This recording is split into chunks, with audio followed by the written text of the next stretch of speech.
अल्हम्दुलिल्लाह वहदा वस्सलातु वस्सलाम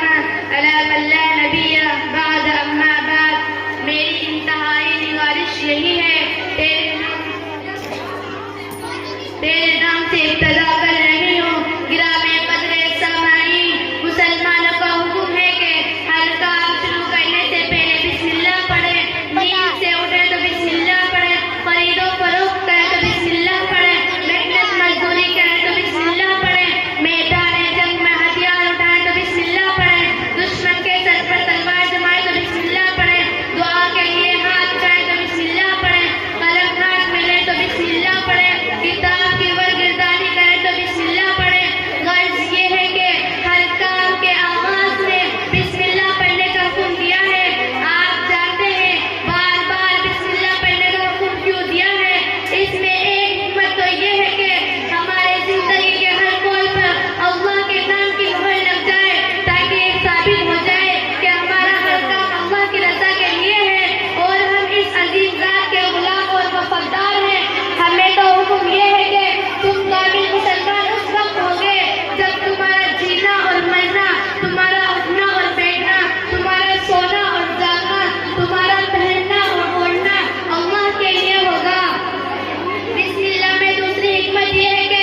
इंसान कितना ही साबित सलाहियत क्यों न हो, कितना ही ज़हीन क्यों न हो, कितना ही ताकतवर क्यों न हो, उसके पास कितना ही वसाइल क्यों न हो, इस्लाम की तालीम ये है कि उसके ज़हन में ये ख्याल कभी न आना चाहिए कि दुनिया का कोई भी काम महज अपनी जिहालत से, महज अपनी ताकत से, महज अपनी दौलत से कर सकता हूँ, बल्कि उसके ज़हन में ये होना चाहिए कि जो कुछ भी हो रहा है इस आलाज़ात की मदद और नुसरत से हो रहा है, इसकी करम नवाज़ी और लुत्फ़ व करम से हो रहा है। मेरे तरफ भी उन्हीं करम का सदका है, ये कदम उठते नहीं उठाए जाते हैं। बिस्मिल्लाह में तीसरी हिकमत ये है कि इंसान को रब्बे करीम की रिफ़ाक़त का एहसास होता है। वो समझता है अगर सिर्फ मैं कमज़ोर हूँ, लेकिन जिस अज़ीज़ ज़ात के एतमाद पर ये काम शुरू कर रहा हूँ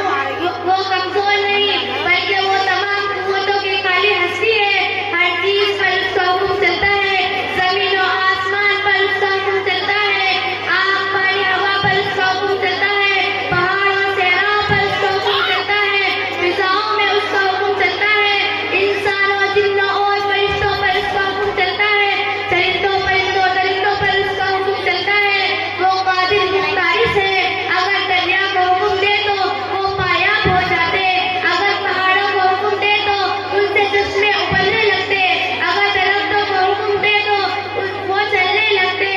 अगर सहराओं को हुक्म दे तो उनसे बस अतः सिमटने लगती, अगर हवा को हुक्म दे तो आंधी और तूफान बन जाती। अल्लाह असबाब का मोहताज नहीं, वो ज़ाहिर असबाब के बगैर नताइज ज़ाहिर कर सकता है। उसने आदम अलैहिस्सलाम को बगैर माँ बाप के पैदा किया, उसने ईसा अलैहिस्सलाम के हाथ मुर्दों को जिंदा और मादर ज़ात अंधों को बीना कर दिया,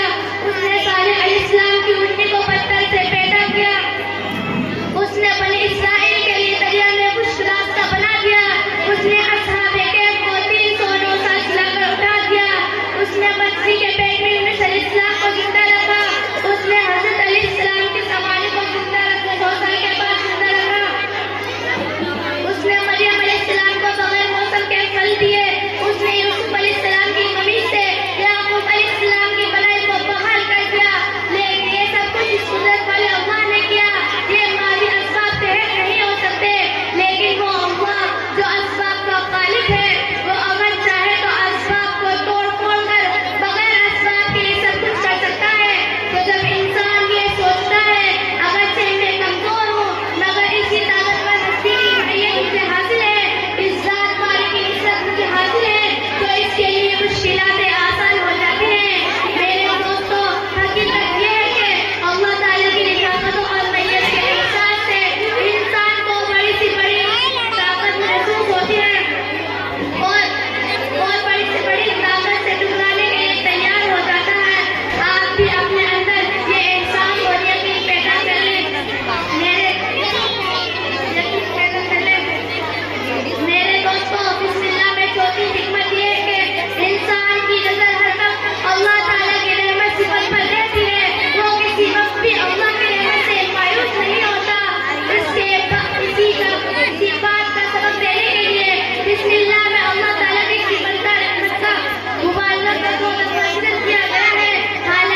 माशाल्लाह।